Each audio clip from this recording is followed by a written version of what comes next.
మీ కళ్ళద్దాలిక పక్కన పెట్టేయండి. ప్రతి కంటి సమస్యకి బెస్ట్ సొల్యూషన్ ఇస్తుంది American laser eye hospital. Musi పరివాహక ప్రాంతాల్లో ఉన్నటువంటి ప్రజలను ఇక్కడి నుంచి తరలించేటువంటి కార్యక్రమంలో భాగంగా మూసీ పరివాహక నివాసితులైనటువంటి వారందరూ కూడా డబుల్ బెడ్రూమ్ ఇళ్లను కేటాయించేటువంటి విధంగా ప్రభుత్వం ముందడుగు వేసింది. దీనికి సంబంధించి తాజాగా ఒక జీవోను కూడా ప్రభుత్వం రిలీజ్ చేసింది.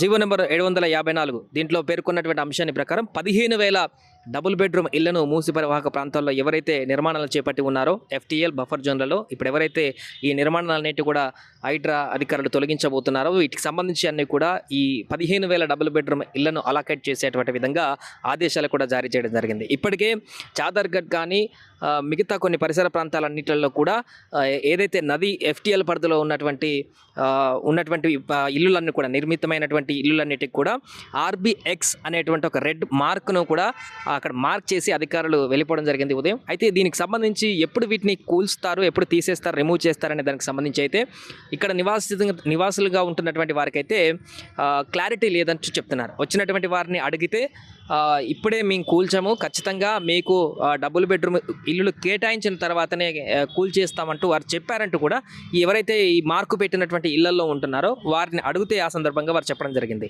సో మొత్తానికి మన ప్రస్తుతం చాదర్గఢ్ దగ్గర ఉన్నాం. ఇక్కడ ఎప్పుడు కూడా మూసి ఉప్పొంగినప్పుడు కూడా హెవీగా ఈ రోడ్డు వరకు కూడా వాటర్ ఫ్లోటింగ్ వచ్చేటువంటి పరిస్థితి మనం చూస్తుంటాం. మూసీ నదిలో పైన గేట్లు ఎత్తినప్పుడల్లా కూడా ఇప్పుడు మనం నిల్చున్నటువంటి ప్రాంతం అంతా కూడా ఉప్పొంగేటువంటి పరిస్థితి ఉంటుంది. అంటే మూసీ నది అనేది కూడా ఇక్కడ చాలా వరకు ఆక్రమితమైంది అనేది సుస్పష్టంగా మనకు కనపడుతుంది. మూసీ నదిలోనే చాలా వరకు నిర్మాణాలు ఇక్కడ ఎక్కువగా కనిపిస్తూ ఉంటాయి.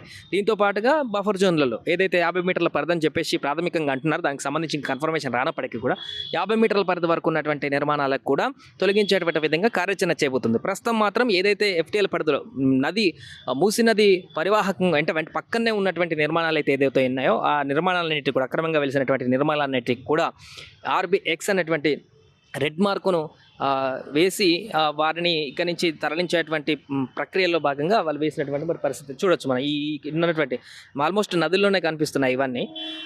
వీటికి మార్కులు వేసి చిన్న చిన్న నిర్మాణాలు వీటికి సంబంధించి వారందరినీ కూడా 2 BHK ఇస్తాము, అపార్ట్మెంట్లోకి పంపించేస్తాము, ఇళ్ళు కేటాయిస్తామంటూ కూడా వారు చెప్పినట్టుగా తెలుస్తుంది. అంతేకాకుండా వీళ్ళు శాశ్వత నివాసితుల ఎంతకాలం నుంచి ఉంటున్నారు, రేషన్ కార్డు ఉందా, ఇతరత్ర దానికి సంబంధించినటువంటి వివరాలన్నింటినీ కూడా వారు అధికారులు సేకరించారు అనేటువంటి విషయాన్ని కూడా వారు చెప్తున్నారు. దాని ద్వారా ఎవరైతే ఒరిజినల్ దీనికి హక్కుదారులు ఉంటారో లేకుంటే 2 BHKకి అర్హులు ఎవరైతే గుర్తించారో దానికి సంబంధించిన డేటా అంతా కూడా వారికి అధికారులకు తేటతెల్లమయ్యేటువంటి అవకాశం ఉంటుంది. కాబట్టి పూర్తిగా ఎంతకాలం నుంచి ఉంటున్నారు, రేషన్ కార్డు ఉందా, పూర్తిగా ఇల్లు పర్మిషన్స్ ఉన్నాయా, దీనికి సంబంధించిన డేటా అంతా కూడా కలెక్ట్ చేస్తున్నారు. అలా అన్ని రకాల లీగల్గా ఉన్నటువంటి వారికి ఈజీగా 2 BHK అలాకేట్ చేసి వారిని ఇక్కడి నుంచి తొలగించేటువంటి ప్రక్రియ చేసేటువంటి అవకాశం మనకు స్పష్టంగా కనిపిస్తుంది.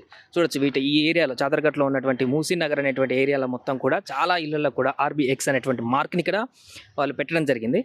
సో ఇప్పటికీ కొన్ని డబుల్ బెడ్రూమ్లను కేటాయించారు, వాటిని తక్షణమే వీళ్ళని అందులోకి పంపిస్తారు. తాజాగా ప్రభుత్వం కొన్ని ఆదేశాలు కూడా జారీ చేసింది. మిగతా 15,000 వరకు కూడా ఇళ్లను వీళ్ళకి కేటాయించాలంటూ కూడా తాజాగా ఒక ఆర్డర్ని పాస్ చేయడం జరిగింది. దీంతో ఎవరైతే ఆందోళన చెందుతున్నటువంటి వారందరికీ కూడా ఒక భరోసా ఇచ్చినట్టయితే మనకు కనిపిస్తుంది. 15,000 కొత్త 2 BHK హౌజెస్ని శాంక్షన్ చేసినటువంటి నేపథ్యంలో వారందరిని అక్కడికి తరలించిన తర్వాతనే ఈ ప్రక్రియ మొదలవుతుందనేటువంటి ఒక అంశం అయితే మనకు తెలుస్తుంది.